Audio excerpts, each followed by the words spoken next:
베드로후서 3장 14절부터 16절입니다. 신약성경 387쪽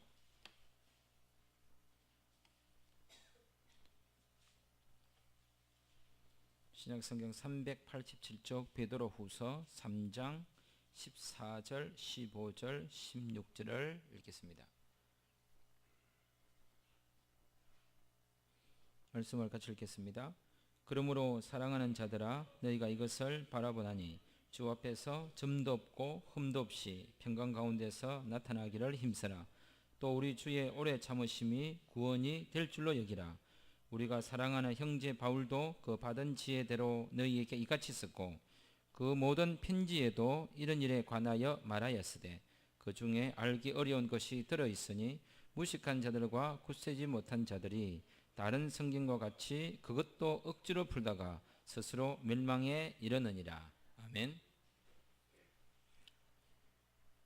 성경을 읽고 설교를 하고 말씀을 나누고 설교를 듣고 또 말씀을 전하고 하면서 이런 생각이 들었습니다. 왜 나는 다르게 보이지 않지? 왜 나는 다르게 읽지 못하지?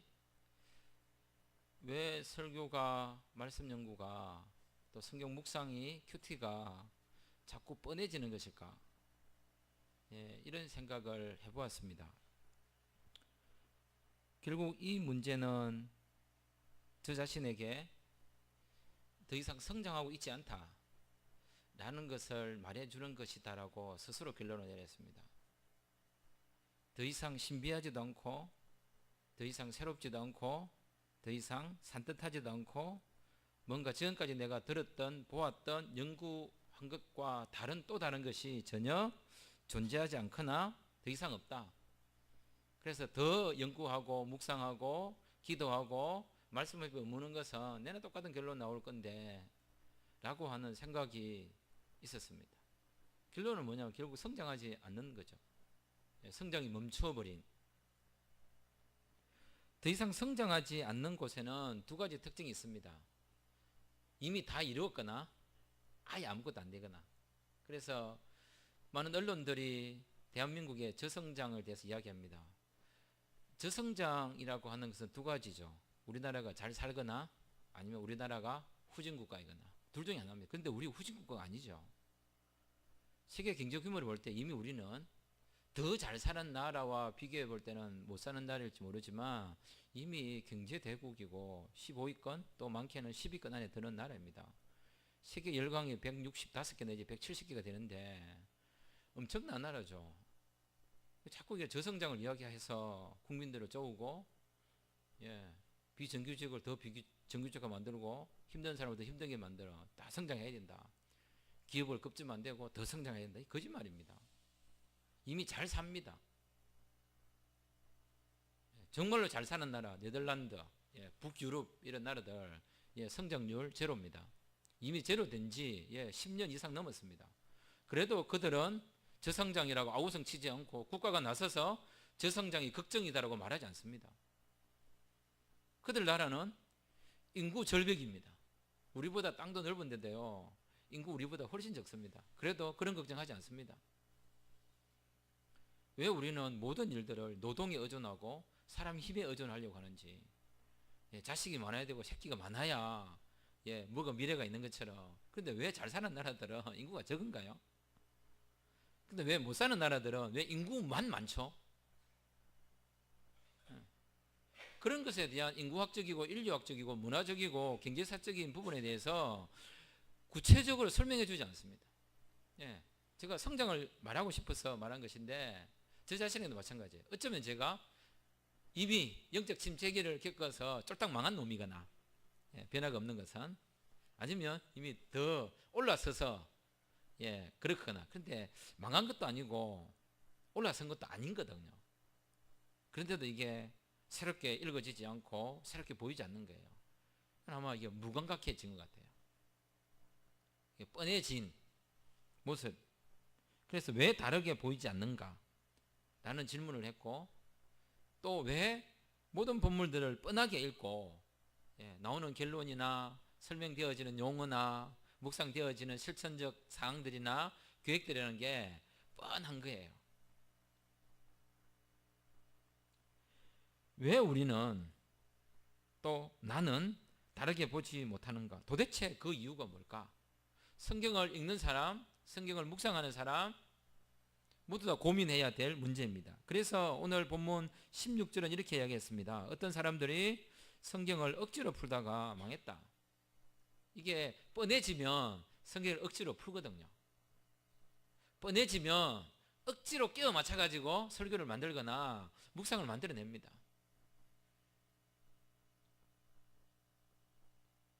그냥 설교를 듣고 누군가가 남는 묵상을 보고 그냥 뻔한 그냥 말이 튀어나오고 뻔한 대답을 하고 뻔한 호응을 하고 뻔하게 그냥 자기 자신을 돌아보게 되는 거죠. 사람이라는 게 그런 거잖아요. 어제 내가 오늘의 내가 아니죠. 어제의 내가 오늘의 내가 아니듯이 내일의 내가 오늘의 나일 것이라고 단정할 수는 없습니다. 우리는 나이를 먹고 그 다음에 또 다른 경험이 생기고 지식의 흐름이나 다양한 사건들을 만나기 때문에 어떤 형태든지 급격한 변화는 생기지 않지만 자신이 변하고 있는 거거든요. 그렇다면 자신이 변하고 있다면 나이를 먹는 것만큼 또는 환경이 바뀌는 것만큼 다양한 경험을 하는 것만큼 그 다양한 사건들이 내 인생에 들어와 내가 말씀 앞에 머물게 되면 그런 것들과 어울려 가지고 성경이 분명히 다르게 보여야 되거든요. 그런데 늘 읽던 본문, 그 본문 계속 읽고 계속 똑같은 거 만들어내고 근데 성경이 쉽게 이야기하면 구약 신약 있고요. 구약 다르게 읽어야 되고 신약 다르게 읽어야 됩니다. 목적 같겠지만 66권이 있으면 66개의 시각으로 봐야 됩니다. 쉽게 이야기하면. 근데 다 똑같은 거예요. 최소한 기본적으로 가장 같은 내용이라고 여겨지는 사무엘상하, 열왕기상하, 역대상하 또는 열왕기상하와 역대상하 비슷한 같은 시대입니다. 그보다 더 같은 시대에 같은 주제와 같은 인물을 다루고 있는 건 마태, 마가, 누가, 요한. 근데 전혀 다 다릅니다. 왜 우리는 다르게 읽지 않고 다르게 보지 않고 다르게 들리지도 않고 말씀이 다 똑같이 보이는가? 뭔가 어쩌면 심각한 정도는 아니지만 신앙생활이 말씀을 묵상하는 것이 안일해지고 있다. 이미 예수 믿는 게 이제 편해진 거죠. 너무 익숙해져 가지고 익숙성이 이제 더 이상의 변화나 감동이나 느낌을 만들어내지 않는 거죠. 조금 죄송한 표현이긴 하지만 여기서 그나마 제일 젊은 분이 최 집사님이시네요. 집에 있는 부인에게 막 느낌이 확 오십니까? 아니군요. 익숙해지신 거예요. 감당 없잖아요. 그죠, 이게 그죠. 아내가 들으면 화가 날 일이지만 성경도 마찬가지입니다. 그럼 제주에 묻겠죠. 목사님은요? 저도 똑같습니다. 이게 선생님을 하거나 강사를 하거나 가르치는 사람이 가지고 있어야 될 조심해야 될 게 이거거든요. 이미 익숙해져 버려서 기계처럼 반복하는. 어쩌면 우리가 설교를 하는 자도 마찬가지고 설교를 듣는 자도 마찬가지고 성경을 읽는다라고 하는 누구에게나 열려있는 이 성경을 읽을 때에 그렇게 하고 있는 것이 아닌가. 그래서 우리가 이 단어를 주목해서 봐야 되는 거죠. 16절 억지로라는 단어를 혹시 여러분이 가지고 있는 성경에 밑에 보시면 그런 단어라고 설명해 놓은 게 있어요. 뭐라고 설명해 놨습니까? 억지로라는 단어를 교묘하게. 보십시오. 이게 억지로 하는 게 아니에요, 여러분. 교묘하게 한다는 거는 그냥 느낌이 오죠, 그죠? 꾀를 부린다, 그죠? 끼워 맞춘다. 어쨌든 그래도 되게 해놨다. 안 한 건 아니다. 했다고 흔적을 만들어냈다. 완전히 틀렸다고 말하기도 어려운데 그렇다고 맞다고도 말하기 어렵다. 뭔가 이게 좀 개운하지 않는 표현입니다. 우리가 생각하는 좀 억지로 하는 게 막 한 것 같지만 그런 게 아니라 아주 교묘하게. 이걸 그 여우적 표현이라고 합니다. 여우적 표현. 간사하게, 교활하게. 그러니까 이게 그럴싸하게 들리고 그럴싸하게 보이는 거죠. 살아계신 하나님의 말씀은 분명히 살아있는데, 우리가 지난번에 그 낚시하신 분들 바다에서 직접 잡아서 먹었던 그 회하고, 예? 수족관에 오래 있었던 고기의 회하고 질감이 틀리죠. 같은가요? 분명히 다를 거예요. 이게 똑같은 겁니다. 이게 살아있는 하나님의 말씀인데 이게 수족관에 들어있는 말씀이 돼가지고 이미 퍼석퍼석하거나 질감이 없는 거죠. 쫀득쫀득하거나 싱싱함이 사라져요. 분명히 하나님의 말씀은 살아계신 하나님의 살아계신 말씀이라고 하는데 우리에게는 뭘로 보이냐면 이게 문자로 보이는 거죠. 뻔하게. 그리고 설교를 들을 때 저 목사님의 설교가 이미 보이는 거예요. 결론이 뭐 지난주 결론이나 그 다음 주 교회나 다 같아 할 수 있는 거예요. 적용이나 색깔들이 조금 달라야 되는데 분명히 본문이 다른데 같은 색깔이 나와버린다든지 똑같은 말을 한다든지, 궁극적인 목표는 같을지 모르지만 그 궁극적인 목표를 표현하는 방식은 마태의 시각, 마가의 시각, 누가의 시각, 요한의 시각이 있는 거예요. 분명히 있단 말이죠. 근데 그런 시각들이 사라져버린다면 하나님의 살아계신 말씀으로 읽는 게 아니라고 하는 느낌이 들 가능성이 많습니다. 다르게 보는데, 다르게 본다면 더 많이 예수님이 드러나야 합니다. 이런 게 있습니다. 어떤 사람은 예수님의 이야기를 많이 하는 것 같은데 예수님이 안 느껴져요. 어떤 사람은 예수님의 단어를 많이 쓰지도 않는데 예수님이 막 느껴지는 것 같아요. 어떤 누군가는 내 앞에서 사랑해 사랑해 사랑해 사랑해 하는데 저 사람의 사랑이 하나도 안 느껴져요. 근데 이 사람은 사랑의 표현을 많이 안 하는데 진짜 저 사람이 나를 사랑하고 있다는 것이 확 느껴져요. 어떤 사람은 노래를 되게 잘 부르는데 매우 기술적이에요. 근데 어떤 사람은 노래를 잘 못 부르는 것 같은데 그 진정성이 느껴져요.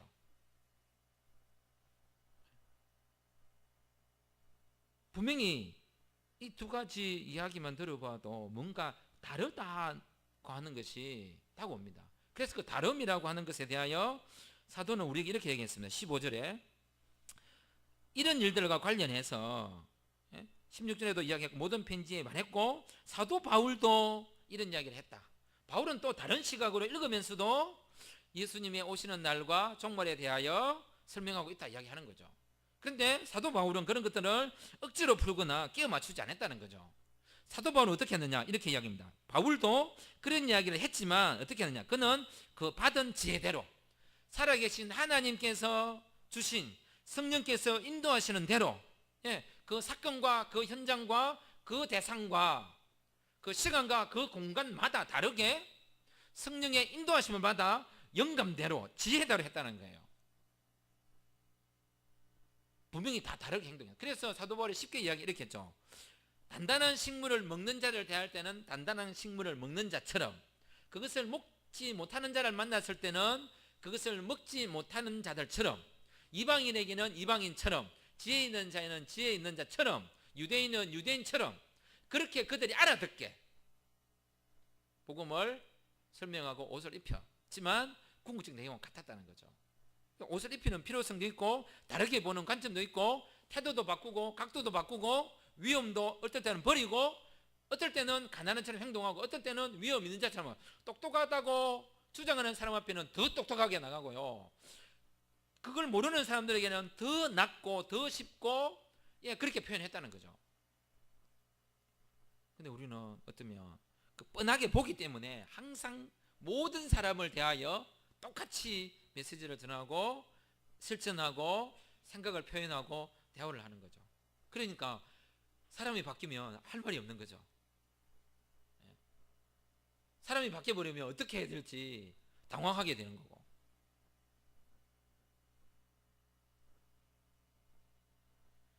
교묘하게 우리가 2장과 2장 후반절과 3장이 시작될 때 보았던 것처럼 얼마나 사람들이 이것을 교묘하게 하고 있는지. 그래서 자신을 돌아보게 됩니다. 혹시 나는 메시지를 치어 짜내고 있지는 않는가? 예, 안 되는 걸 억지로 막 짜가지고 더 이상 나올 게 없을 정도로. 무엇이 맞는지는 모르겠습니다. 어떤 분은 이렇게 이야기합니다. 참 성경이 참 쉽다라고 하시는 분도 있고요. 또 어떤 분은 성경이 너무 어렵다라고 하시는 분도 있어요. 뭐 둘 다 맞을 수도 있겠죠. 틀리다고 말하기는 어려울 것 같고, 누구 말이 맞는지 모르겠지만, 또 어떤 분은 왜 쉽고 어려운지, 또 어떤 사람은 설교 준비가 너무 어렵다고 이야기하고요. 또 어떤 분은 설교 왜 어려워? 설교가 얼마나 쉬운데. 늘 준비하고 기도하고 연구하고 이러면 설교 준비가 탁탁 나오고 하는 거지. 얼마나 안 했으면 설교 준비도 안 되고 어렵다 하고. 또 어떤 분은 설교 준비하는데 너무 시간을 오래 들인다 하고, 어떤 분은 쉽게 한다고 합니다. 뭐가 맞다라고 말하기는 참 힘들지만 중요한 것은 그런 것 같아요. 너무 쉽게 해서 문제도 아니고요, 너무 어렵게 해서 문제가 아니고요, 너무 오래 준비했다고 해서 그게 잘한 태도도 아니고요, 너무 또 빨리 설교를 만들어냈다 해서 그게 문제가 아닙니다. 문제는 뭐냐면 어렵게 이야기하는데 뻔한 이야기가 나오는 거죠. 그렇게 오래 준비했는데 그거는 곤란합니다. 이런 거죠. 학생들이 시험 공부한다고 막 많이 투자했어요. 많이 한 게 중요한 게 아니죠.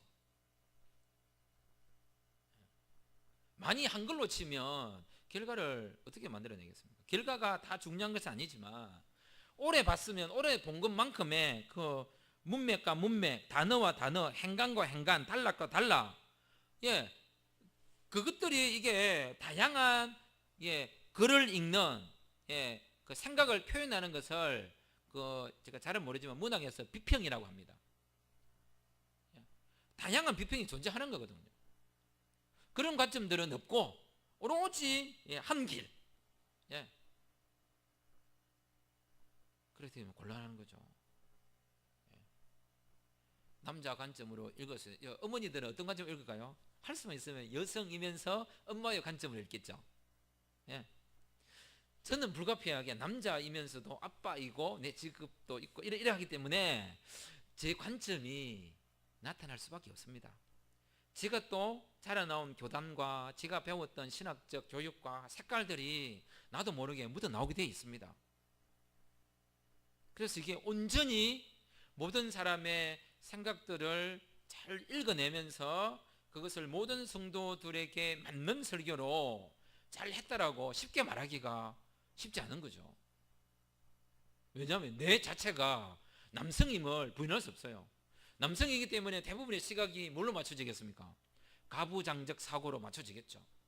저도 이제 나이를 먹으니까 기득권층이 되겠죠. 어느 특정 색깔이 나올 수 있는 거고요. 그래서 조심스러울 수밖에 없는 거죠. 그렇게 오래 연구하고 기도하고 묵상하고 했다면 다르게 나와야 됩니다. 왜일까요?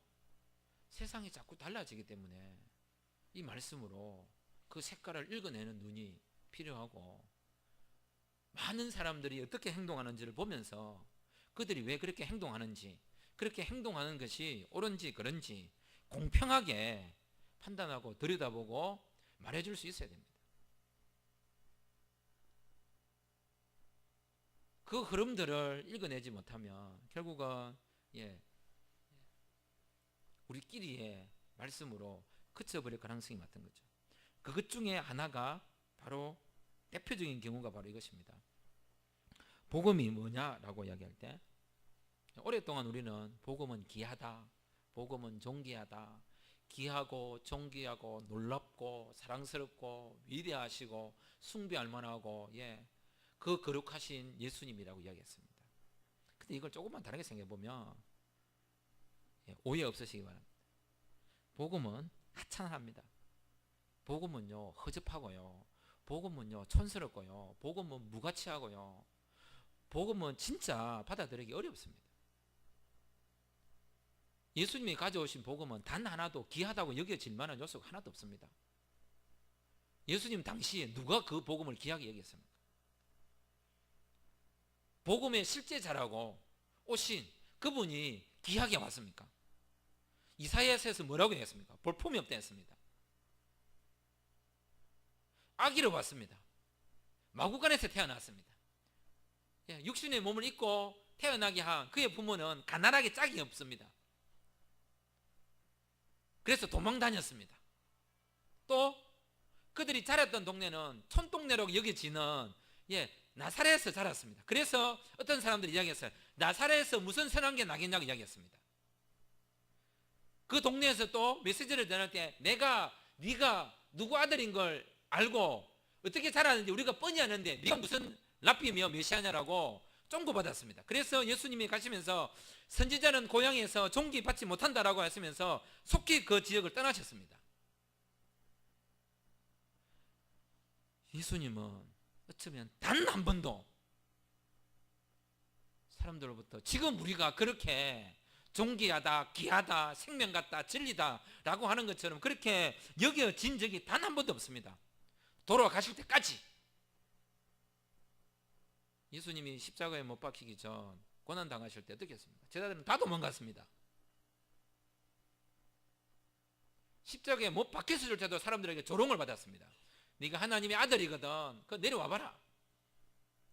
조롱의 표시로 유대인의 왕이라고 써놨습니다. 아무도 그의 부활을 믿지 않았습니다. 예수님이 떠나고 난 이후에 제자들은 두렵고 떨림으로 긴가민가한 생각으로 또는 간절한 마음으로 다 숨어서 기도했습니다. 그런 사건들입니다. 그리고 인류 역사 가운데 단 한 번도 복음이 귀하게 여겨진 적이 없습니다. 그래서 사람들이 복음을 받아들이기 어려운 거죠. 귀한 것을 귀하다고 소개하기 얼마나 쉽겠습니까?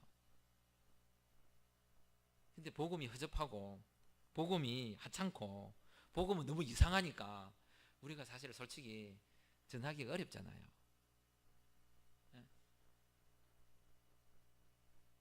귀한 거야, 귀해요 하면 사람들이 알아듣습니다. 복음이 금으로 왔으면 이런 적 있어요. 복음입니다. 사람들 그냥 알아듣습니다. 야, 이 금이 그렇지. 근데 그렇게 오지 않았기 때문에 그래서 복음 자체를 있는 그대로 받아들이는 그게 억지로 풀지 않는 것이라고 생각합니다. 원래 복음이 이 땅에 온 모습 그대로를 그대로 전해주는 그게 억지로 풀지 않은 것이라고 저는 생각합니다.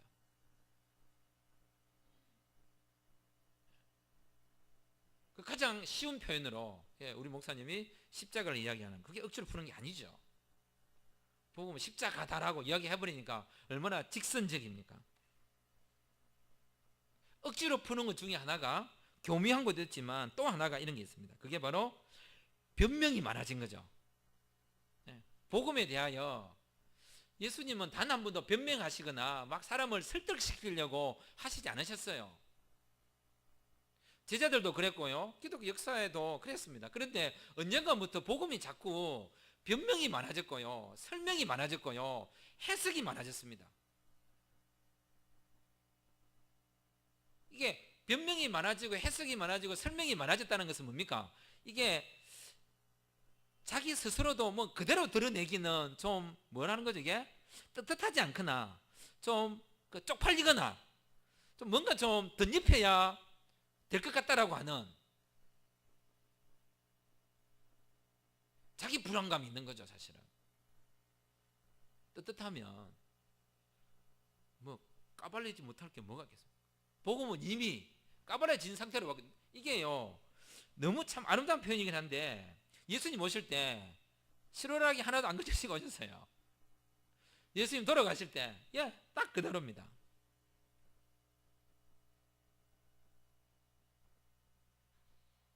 쉽게 말하면 아기가 실오라기 하나도 걸치지 않는 것은 괜찮은 거고 성인처럼 보이는 예수님이 하나도 안 걸친 것은 부끄러운 건가요?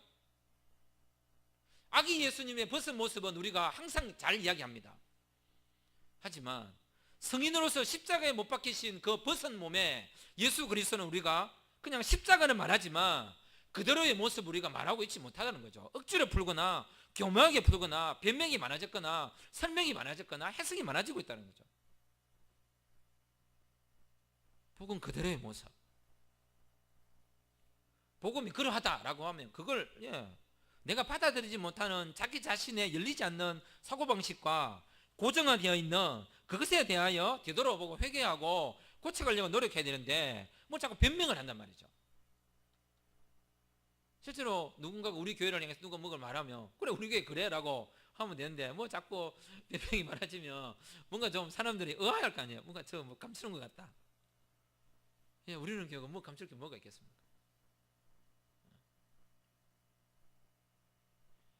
하나님의 복음을 대하는 기본적인 저 자신의 태도부터 좀 되돌아보면서 좀 다르게 보이는 게 많아져야 될 것 같습니다. 나이도 자꾸 먹어가고 그다음에 성장도 해가고 하는데 자꾸 다르게 보여야 되고 안 보인 게 보여야 되는 거예요. 왜냐하면 하나님의 시각으로 세상을 읽는데 어떻게 똑같이 보이냐는 거예요. 세상 인구가 70억이라고 합니다. 그러면 몇 가지 색깔을 읽어야 될까요? 70억 개로 읽어야 됩니다. 세상 좀 기본적으로 그 정도를 못하면 뭡니까? 세상에 존재하는 170여 개의 나라만큼 읽어야 됩니다. 근데 우리는 이 땅에 존재했던 세상을 읽는 방식은 우리나라는 뭐가 있습니까? 세상 읽는 방식 잡발 우빨 이거 완전 큰일입니다. 이거는 말이 안 되는 거죠. 어떻게 그렇게 읽을 수 있는지. 전 세계 구조로 보면 어떻게 읽습니까? 오리엔탈, 동양, 과학 이렇게 나왔습니다. 과학적 구조의 합리적 사고방식을 가진 서양의 문물과 철학과 역사, 동양은 비과학적, 초월적, 뭔가 종교적 이런 것으로 설명하고 그런 사고방식으로 성경을 읽거나 대하는 것은 옳지 않는 거죠.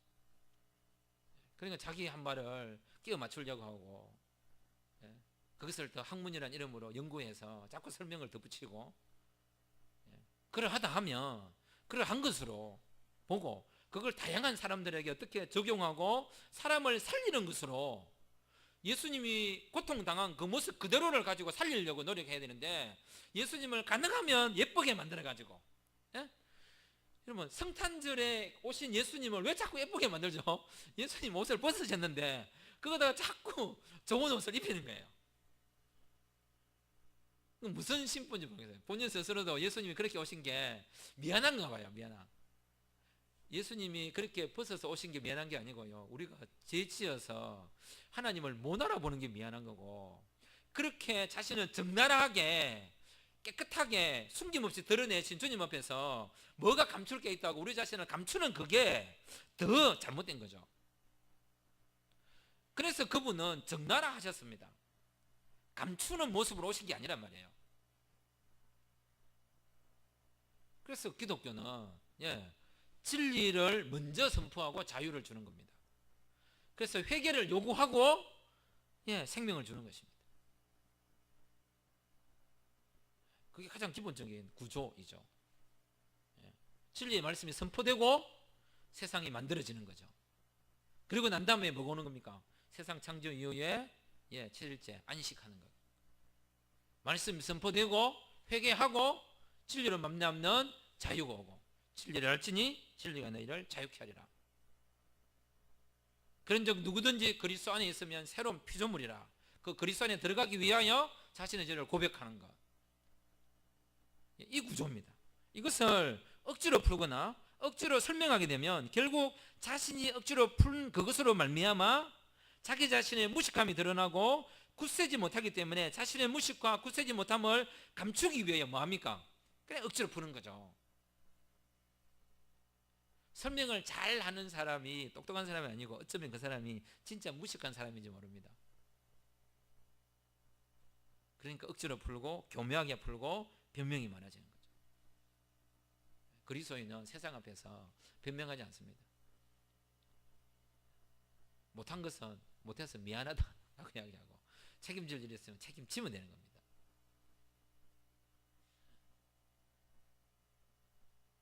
기본적으로 왜 우리는 다르게 보지 않는가. 얼마든지 지금 내가 보고 있는 것도 옳은 거 맞습니다. 근데 거기에 멈추면 안 된다는 거죠. 또 더 다름이 있다는 생각을 알고 더 다가가기 위한 그분 앞에 머뭄이 우리 가운데 필요한데, 그래서 주여 우리로 하여금 다르게 읽게 해 주십시오. 주여 나로 하여금 좀 다르게 보게 해 주십시오.